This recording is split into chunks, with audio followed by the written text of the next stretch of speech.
Hello guys. आजचा दिवस खूप स्पेशल आहे. कारण आज आम्ही तिघी स्कूल फ्रेंड्स खूप दिवसांनी भेटतोय. कितीदा प्लॅन कॅन्सल करून आजचा प्लॅन सक्सेस होतोय. आज आम्ही दादरला भेटलो. पहिला तर आम्ही सिद्धिविनायक मंदिरात गेलो. खूप रश होती. त्यामुळे फक्त गाभाऱ्यातून दर्शन घेऊन आम्ही नारळीबागला जायला निघालो. स्कूलपासून आजपर्यंतचा हा बॉन्ड तो एक्झॅक्ट आज तसंच फील झालं. आम्ही तिघी वेगवेगळ्या झालो, वेगवेगळ्या लाईफमध्ये गेलो. पण जेव्हा भेटलो ना, तेव्हा तसंच वाटलं, जसं कालपर्यंत भेटलो होतो.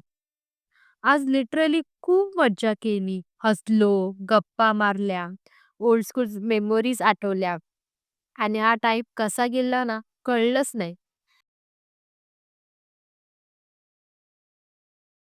कालपर्यंत एका बेंचवर बसून आपापला डब्बा शेअर करणाऱ्या आम्ही तिघी आज कॅफेमध्ये फूड शेअरिंग करतोय. वेळ बदलला, पण आम्ही अजून तशाच आहोत. स्कूलमधल्या ज्या डेली भेटायचो, आज त्यांच्याच भेटीचा ब्लॉग बनवते. क्लासरूममधले आम्ही तिघी आज गार्डनमध्ये रियुनियन करतोय. Same people, new stories, same bond.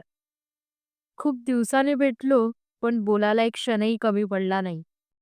स्कूलमधल्या आठवणी आज पुन्हा जिवंत झाल्या. लाईफ किती बिझी असलं ना, तरी काही ना ती कायमची असतात.